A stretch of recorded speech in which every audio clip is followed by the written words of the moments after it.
All right, Siddhi and Eve, I'm gonna share screen, and then whenever you all are ready, let me make sure I can share screen. And then when you all are ready, you can go ahead and just let me know when to go to the next slide.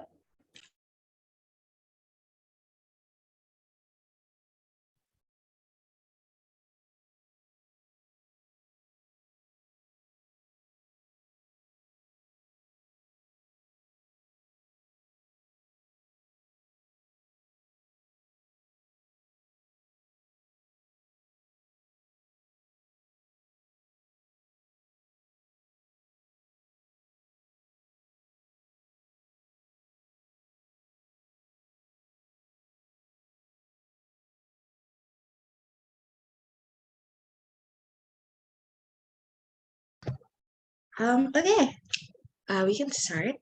Hi, my name is Siddhi.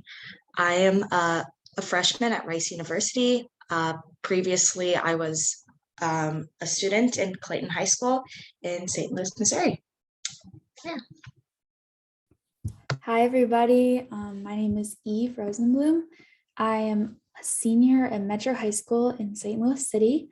And for the past year, I got to work with Siddhi, Kennedy, and our other friends at Pro-Choice Missouri.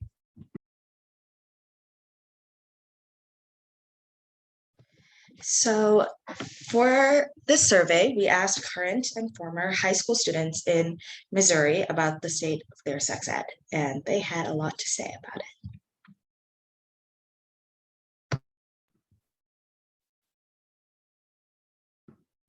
So today we'll principally be discussing the results of our survey. We'll also give you some background about who we are, exactly what we learned from the survey, what we interpret this data as meaning, where we see this going, and of course, what you guys can do for sex education.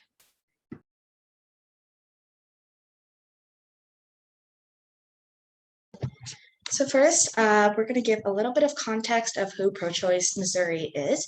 Pro-Choice Missouri is a pro-choice foundation in Missouri that works to protect the rights of people who can give birth all across the state, as well as advocate for better education, both in pro-choice rights, as well as sex education. Eve? Yeah, so our role as interns was to lead the organizing program, which began with a survey and just collecting the experiences of local teenagers in St. Louis High School. We got into this because of our own problematic experiences with sex ed. And so we wanted to see whether others had the same story or different stories.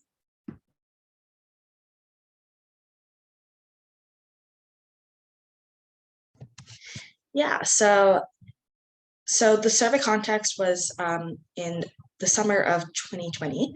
2020, yes. A committee of student leaders decided that the best way to identify the needs and experiences of students all across the state, both in St. Louis and outside, was to do it via survey. And we wanted a process that was made by students, because we know we have all experienced sex ed as students, or some sort of sex ed, whether that's comprehensive or not. And we wanted to survey other students because we have similar experiences.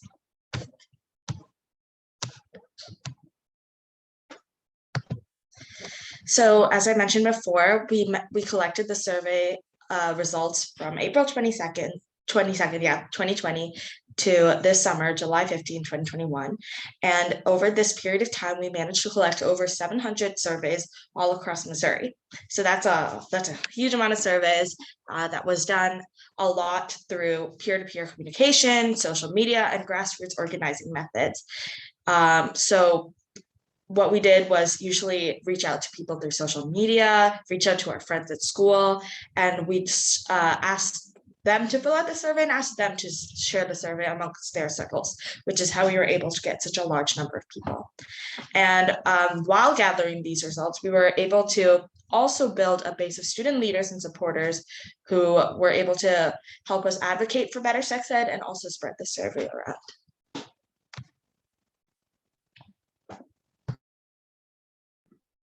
So these schools probably don't mean a whole lot to people outside of St. Louis, but Clayton is like where Siddhi went and Metro is where I went. So that was where the majority of our data came from, just because we started with our closer friends and then expanded outwards. In general, we reached a lot of students in higher income areas, but our survey did reach people at all schools in the St. Louis region. We recorded 79 schools and the vast majority was public.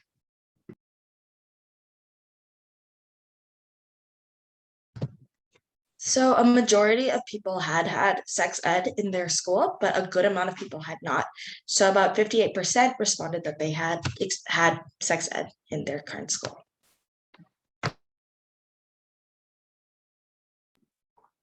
So we weren't surprised to see that 41% were exclusively taught about abstinence. But as you can see, 12% were also taught nothing at all.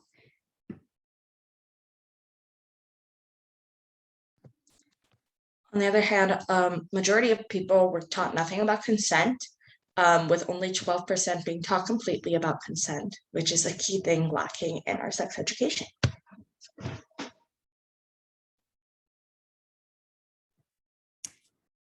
So very unfortunately, was this piece of data in which we found that 57% of students were not taught anything about reproductive anatomy.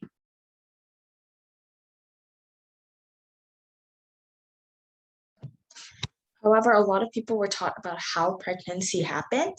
About 30% were, with only 9% being taught nothing about it.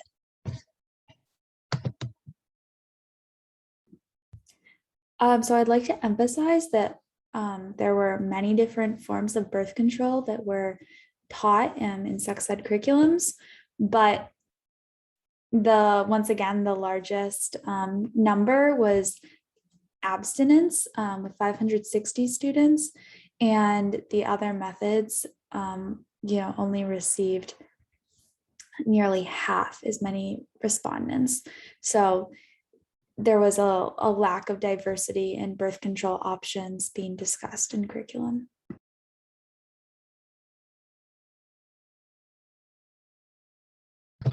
And even though condoms are an extremely popular form of birth control, about 40%, almost 40% of people were not taught about proper condom usage.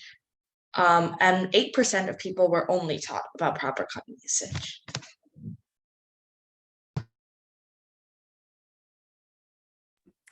Even when students were taught about birth control, 56% were not taught anything about where or how to access it.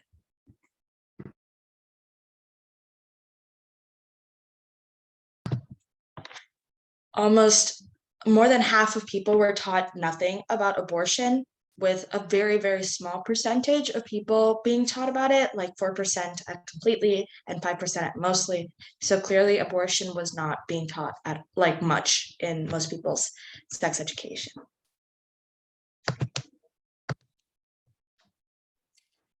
Surprisingly, our data found that STIs were one of the most discussed issues, with 43% of respondents saying they learned a lot.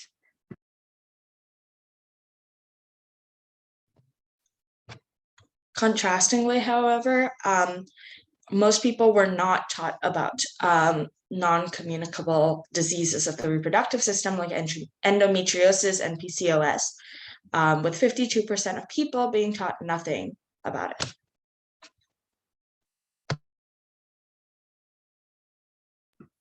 One of the hardest statistics to look at was that 61% of people thought that nothing about their sex ed was helpful. But like that correspond to our previous data, 18% did say they received helpful information about STDs.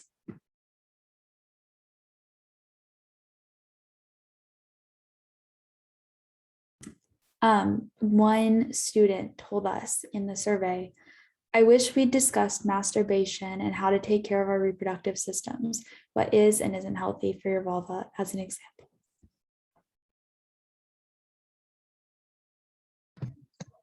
When we asked students about if they experience stigma around having sex as a result of their sex education, results were very varied, very varied. Some people felt no stigma, some people felt a lot of stigma, with a lot of people feeling somewhat amounts of stigma.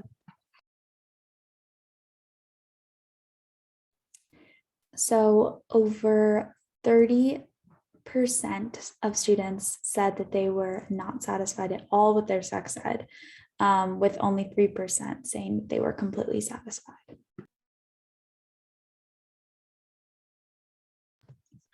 So what does all of this mean, right? So when we surveyed people, most of the students were public school students, and most students, while having had sex education, their sex education did not meet their needs.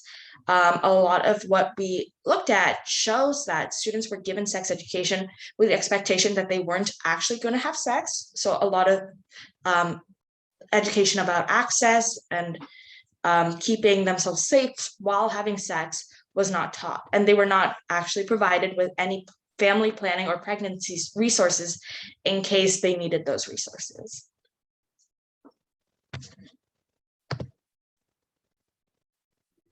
So like we learned before, IUDs were the second most taught method of birth control. So does anybody here today have any idea for why this is? And feel free to come off mute or put something in the chat. And Eve, I also think we have participants on Hoover in addition to Zoom, so they may or may not be able to engage with the question. Okay, well, good to know. I will be happy to explain because they're long acting. So our understanding for why IUDs are the second most taught method of birth control is unfortunately not because of their convenience or effectiveness at preventing pregnancy, or like the reproductive autonomy they can give people. It's actually the opposite. They have been used historically as a form of coercion, and I think you'll see in the next slide just how.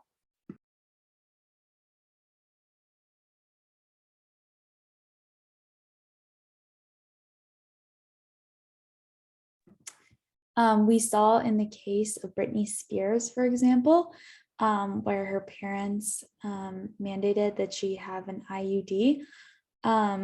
This was used to prevent her from having reproductive autonomy, and has historically been used against people of color as a tool of the white supremacy and patriarchy to take control of people's bodies. And yeah, it's very frightening policy.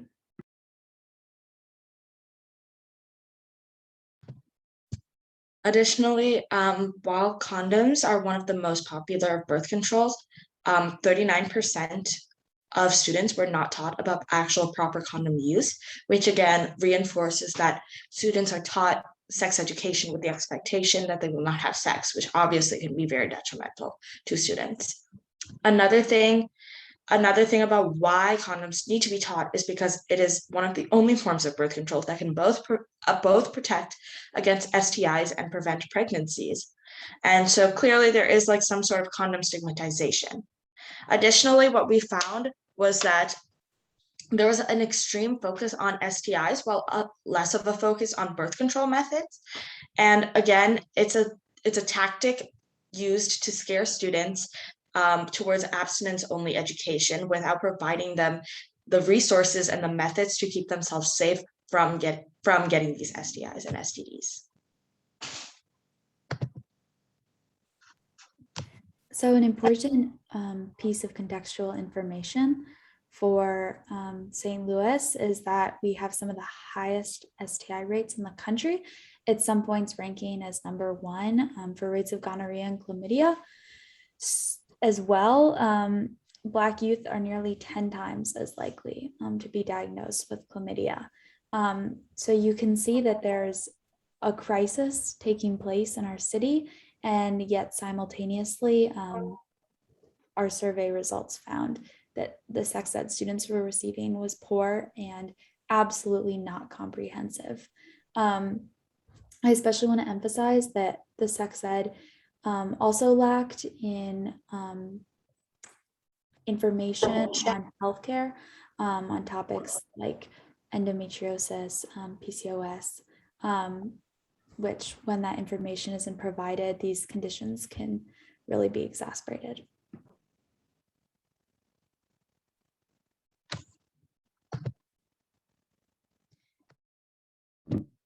Yeah, so students spent a lot of time learning about sex education curriculum and felt that it wasn't helpful, which is extremely unfortunate.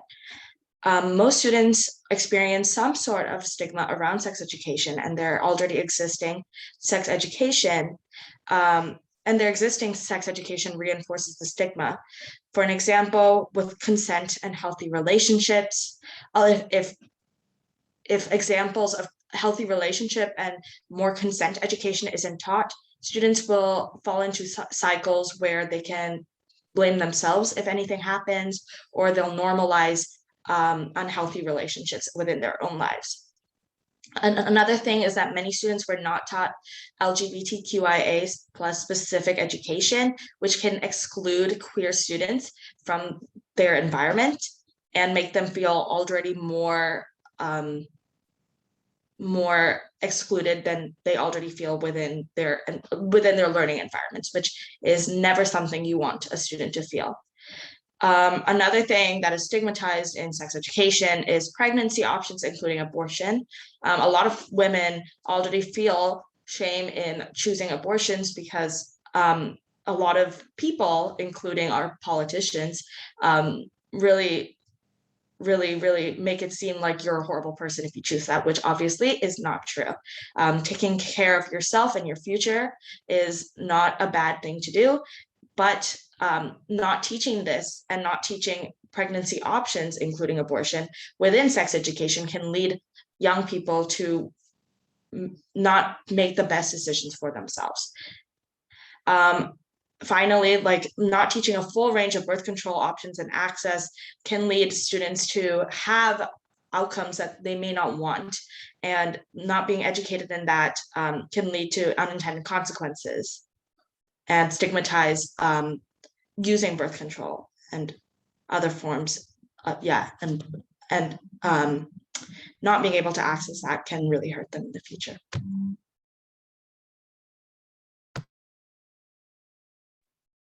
Missouri sex education is not comprehensive. Students need and deserve change in their curriculums.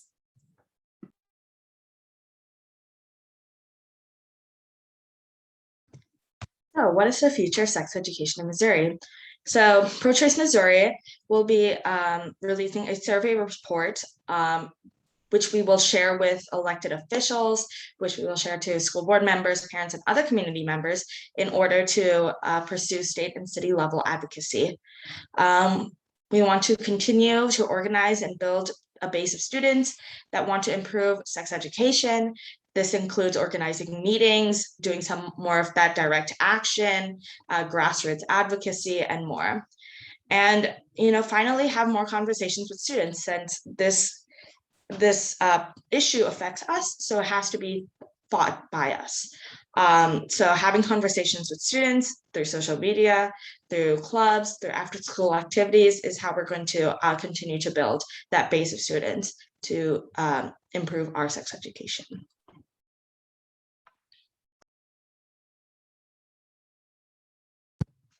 So 443 students said that they wanted to organize for better sex education at their school. So that's a huge number of people, and 91% of people responded that comprehensive sex education is important to teach to teens in school. So clearly, this issue is important to so many people across Missouri, and it is important that we make sure that all students can have a say in their own sex education.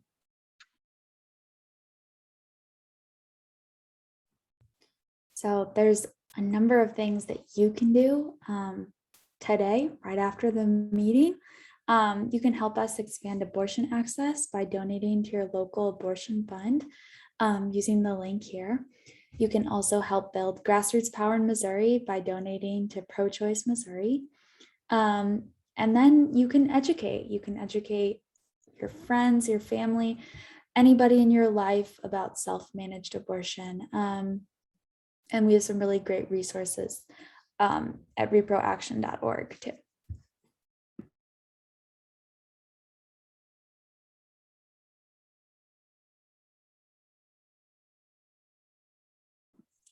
And then the last piece of information that I want to put out there is access to contraception at low or no cost by going to the righttime.org.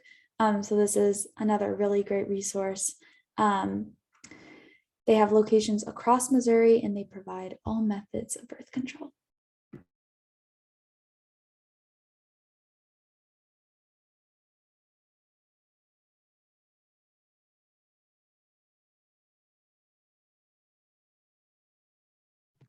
Any questions?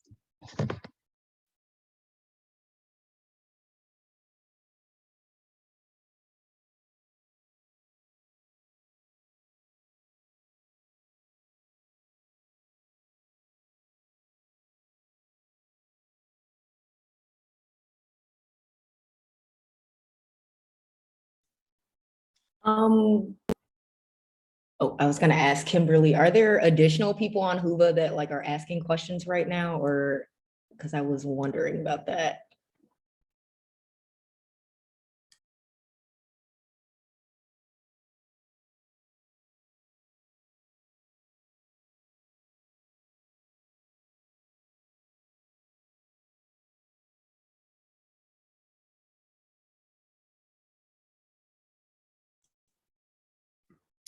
Yeah, I would be happy to talk about the future of our organizing. So, like Siddhi mentioned, we're creating a report, and we're going to bring this report to elected officials. So right now we're building relationships with our school board leaders, for example. We're going to start having meetings with them, and then present them this report and ask them to take our curriculum recommendations. We really emphasize collecting the survey data because to build a relationship of trust with these elected officials, we needed like data that they could listen to. As much as sharing our stories is meaningful, sometimes it takes the data to get elected officials to listen to you. So yes, that is the next step. And then we also want to continue holding meetings with young people to continue building this as a movement and keep the conversation going about sex ed.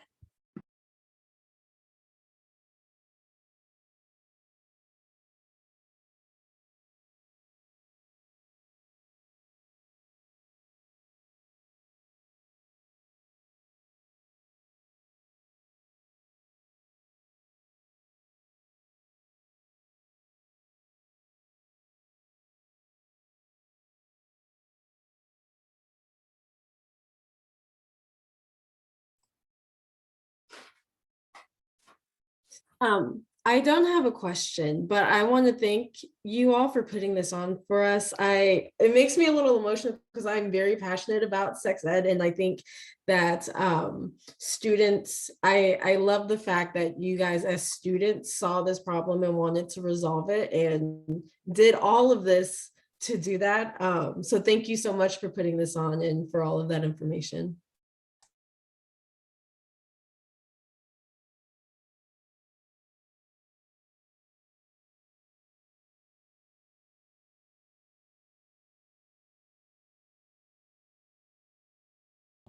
Hi, can I ask a question like with my voice, or do I need to put it in the chat? Okay, I am like a 22-year-old like post-grad student. But I'm trying to do a sex ed campaign with like high schoolers, put them in the front since they're the people who are affected.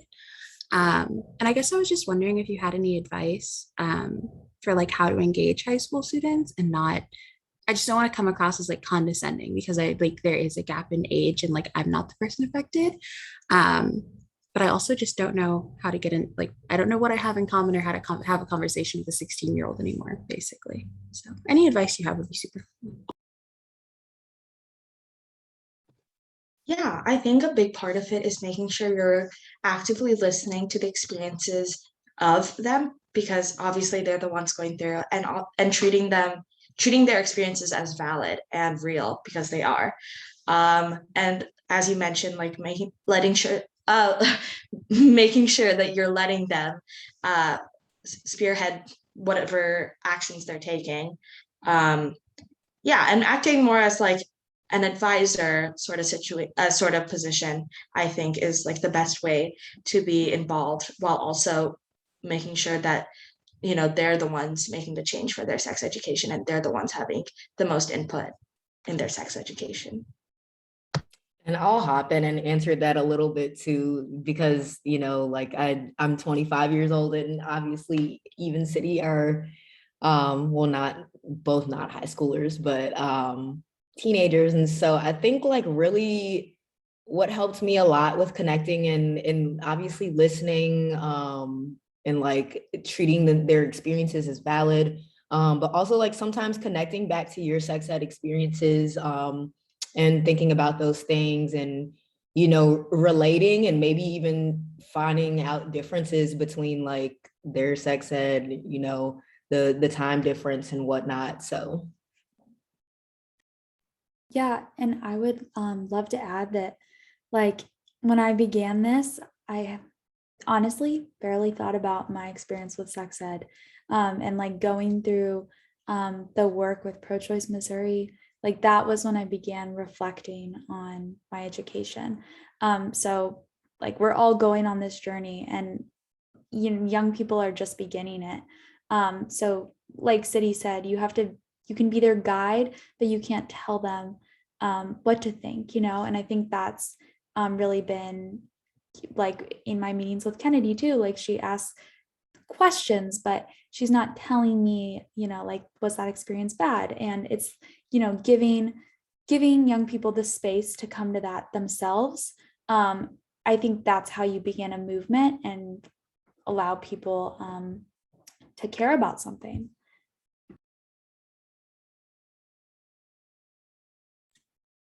I think Mariceli put in the chat just a little note about like how do you all feel like about being referred to as kids, children, and like what is a language, I guess, a word that you prefer or don't prefer? Yeah, I think being referred to as like kids or children, especially in activist spaces, is kind of a little like almost demeaning because it's like, oh, you're like a child, you don't know what you're talking about. But when issues like these affect us directly, of course we know what we're talking about because we're firsthand experiencing it. I just think that being referred to as like young people or like or something like that, it's still like it's just like adding like a characteristic to our name. Like yes, we're younger, but it's not like, oh, you're a child, you know. I think that's a better term that I prefer personally. Yeah, I would say 100%. Also, just like there seems to be a lot of diminishing of our like lived experiences, and teenager issues or young people issues just seem less big than adult issues. Like we don't have to worry about them as much. Whereas like this is our lived reality and they affect us just as much as they would affect an adult in the same situation, if not more. So there's a lot of seriousness.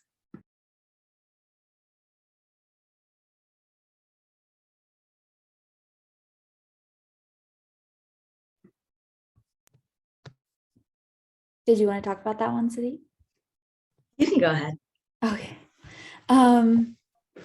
Yeah.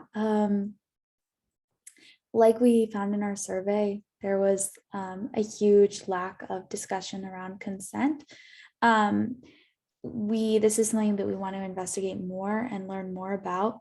I think Siddhi and I have, and she can discuss more about this, but I think we've both found in our own educations that the kids in our school don't necessarily know a lot about consent. And there are school scandals or St. Louis scandals about rape, and you can see how the two lead to one another.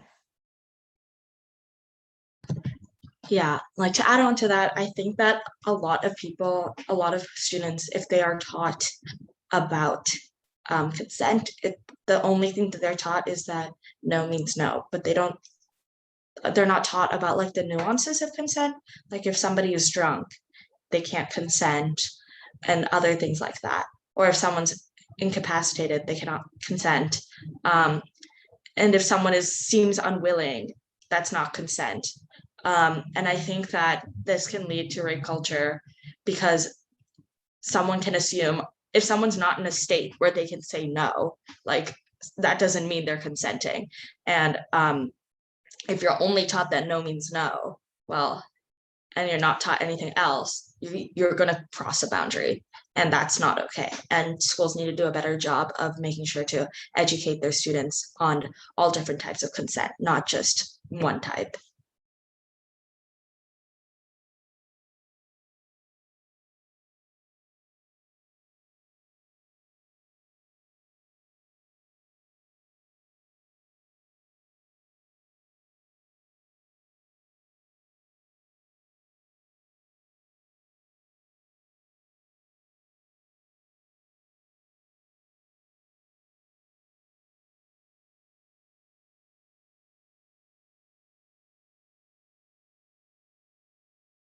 And I just wanted to add, for the person that asked the question about reaching younger people, schools and social media are definitely the best route.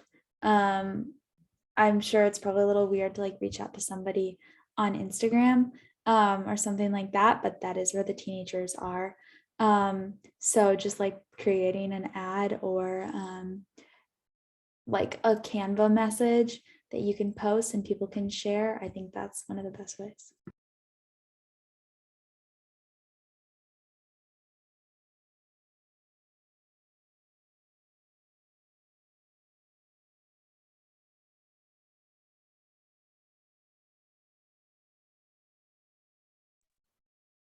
Oh, did you see the, oh, there's two questions. How do you all see organizing for better sex ed connected to other struggles for better education for students? For example, anti-racist education.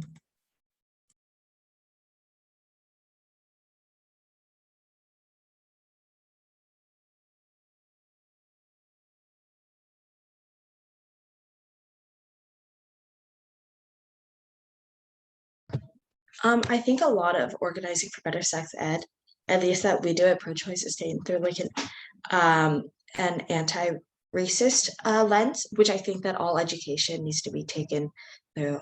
And I think that a lot of sex ed is pushing for more equity between different people, because it shouldn't be like your outcomes and family planning differ, or between what district you were at. Like all students should receive sex education. And I guess anti-racist education is the same way. Like I think every student should be taught anti-racist education, no matter what district they are at, no matter where they come from. So making sure that everybody has equal access to education is what this comes down to. And I think that that can connect to all different types of education, not just sex education. Yeah, it's definitely easy for people to forget the curriculum happening in the district over, especially when there's such disparity of privilege between socioeconomic status and just, the zip code that you grow up in. So I think we see our goal in organizing and our goal as a movement, like Siddhi said, to bring good sex ed curriculum, but also to bring anti-racist education to students in all schools, not just the wealthier schools.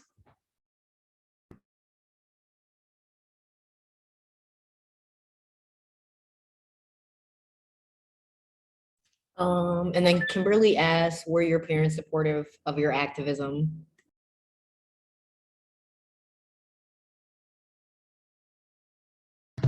Personally, I don't know if I would use the word supportive, but they didn't really care if I wasn't hurting anybody.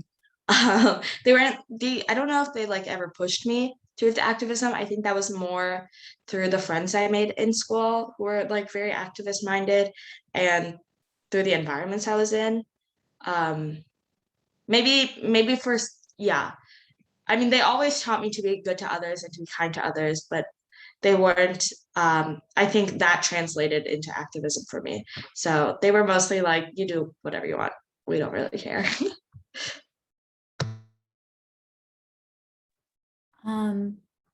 Yeah, I think my parents were activists back in their day, so they've always been very supportive, but also pushed me to keep the fight up, to think less about myself and more about the world.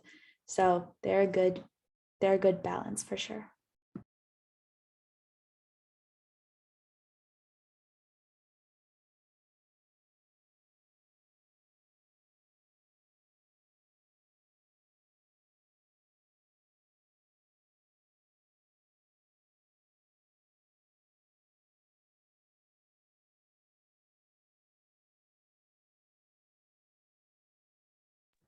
Yeah, and I would just add too that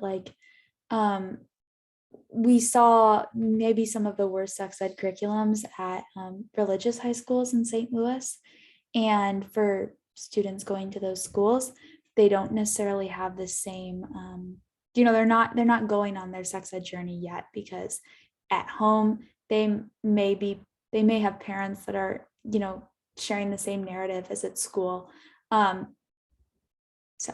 yeah.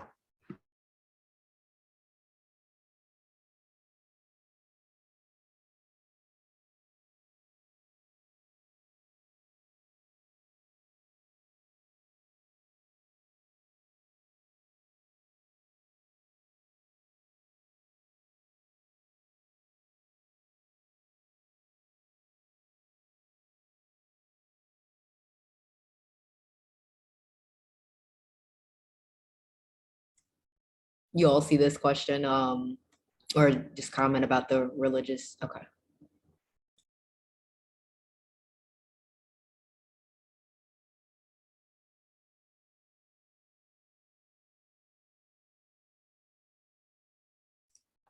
I'm curious, did you guys ever speak to any teachers or educators that are, supposed to teach comprehensive sex ed? Did you ask them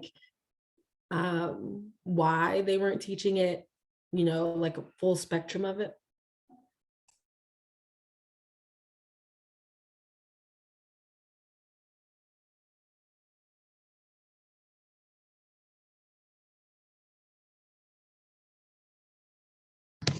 I think I reached out to a teacher once at my middle school.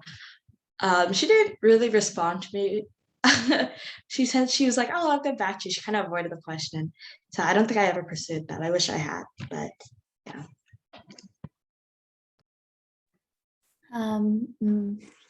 Unfortunately, that was a conversation that was definitely not going to happen with my sex ed teacher. Kind of like Siddhi's, she was very uncomfortable. I think once somebody brought up like bras around her, like just two students having a discussion about that nearby, and she freaked out. She got so upset. So yeah.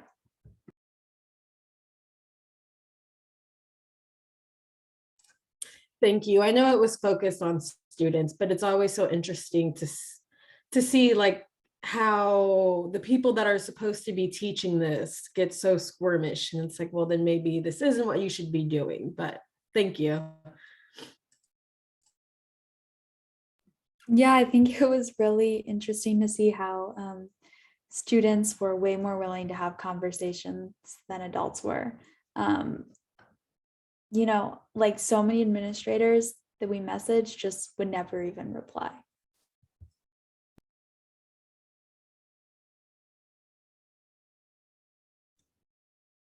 All right, are there any last questions or statements from either from Siddhi or Eve or audience?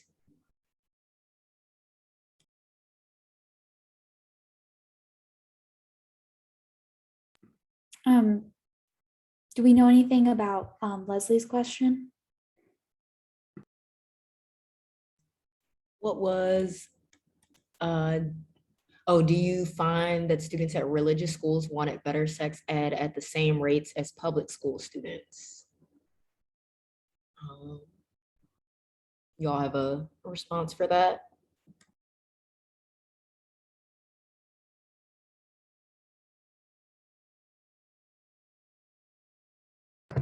I don't think that we specifically looked at the rates of different schools and if they wanted better sex education, but we have definitely talked to people who have gone to religious schools who wanted better sex education for themselves. I'm not sure if it's at the same rate as public schools students, but they definitely exist.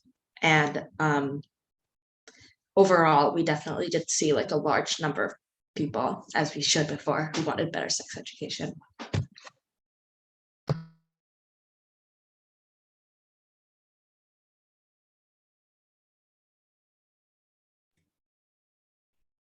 All right. So if there are no more questions, we're gonna go ahead and wrap up. I'm gonna put in the chat again, those 3 links for the abortion fund, for donating to Pro-Choice Missouri, as well as learning more information about self-managed abortions. So those links are dropping those right now. And yeah, thank you so much. Siddhi, Eve, do you have any last thoughts, statements? Just thank you so much to everyone who came today. And I hope you can reach out to a high schooler or a student near you and inspire them to advocate for better sex ed, or just listen to their sex education stories and, you know, help them, support them. Yeah, it really means so much that you guys care. So it's inspiring for me too. Yeah, I guess my last statement will be just continue having these conversations, these sex ed conversations about our education in our school system in Missouri and red states, the nation as a whole. So yeah, thank you. Thanks so much, Take Root Conference, and to the folks that organized this.